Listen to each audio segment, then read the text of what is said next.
Hey guys, wanted to do a quick update this morning to get you up to speed on the latest upgrades to the system. And this particular upgrade has to do with deposits and the deposit fee. So historically, you understand when you send on-chain deposits to your wallet, there's a 10% fee that applied to where you would get 10% or you would pay a 10% fee and receive currently 13% in credits. Well, that option has now become an option. Okay, so if you go out to the settings, you will notice a deposit fee settings.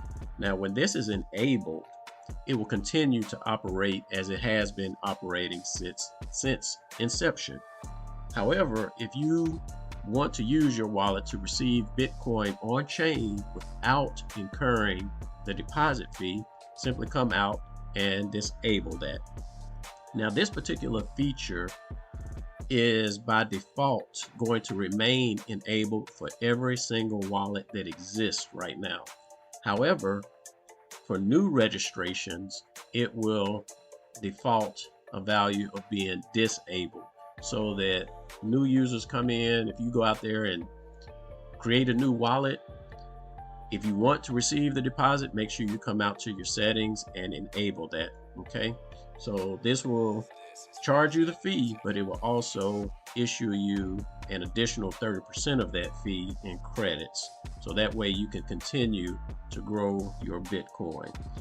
All right, that's one aspect of the updates that have been done. The second one has to do with how we will be promoting the wallet going forward.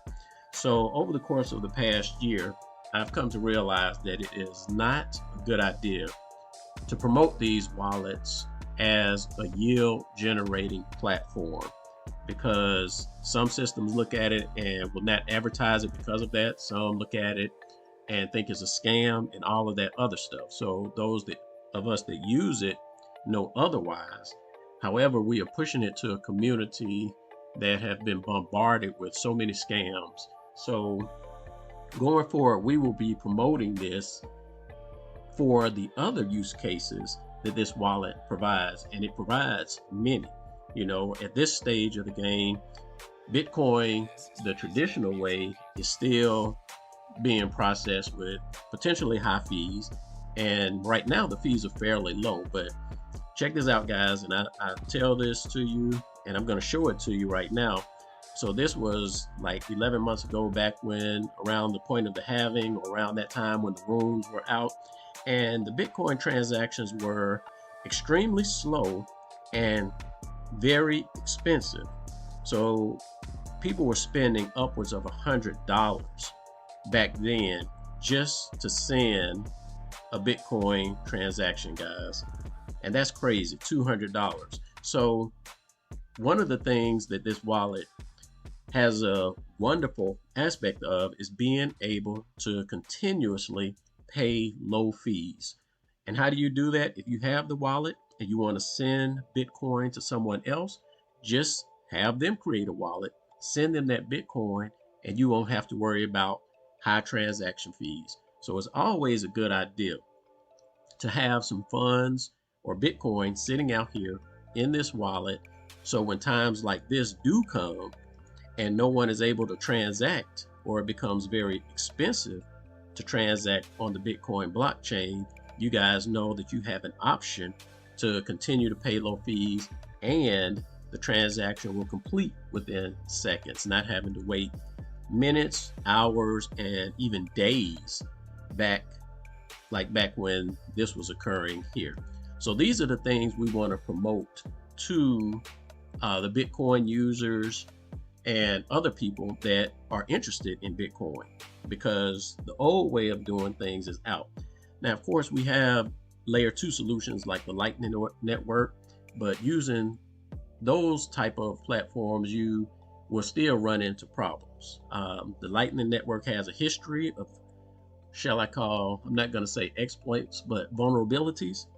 And also, when you're sending high amounts of Bitcoin through the Lightning Network, those transactions will not always go through because it's based on the other channels or the other Bitcoin for Lightning nodes that have to be used to facilitate that. And not all of them have sufficient Bitcoin to process your transaction. You don't have to worry about that with these wallets. So once you have a wallet, however much Bitcoin you have on here, if you have 100 Bitcoin and you want to send it, you can send it as easily and quickly as you can one Satoshi, okay? And you can send one Satoshi. The wallet supports micropayments. And of course, we still have the feature to grow your Bitcoin over in the marketplace where you come out and buy credits, or if you choose the option to pay the fee and deposits and receive credits, you can either let those convert or sell them in the marketplace, okay? It's not complicated to set this up. You don't have to worry about setting up layer 2 solutions, and the registration is quick and simple. You guys that have done it understand it, and this is easy to onboard other people's to get access to this wallet and start using it. And again, if you don't want to pay the deposit fee, you are no longer required to do so. You do have an option to use this as an effective wallet, an effective hot wallet that is going to be the best experience that you have, hands down. All right, guys, that's all I got for you in this video. You got any questions, comments, leave them in the description. And in this particular case, do what you normally don't do, and that's like, subscribe, share, and all that kind of good stuff. Because if you're not doing the minimum that it takes to support the platform, don't expect the platform to support you. All right, guys, that's all I got for you in this video, and we'll holler on the next one. Peace out.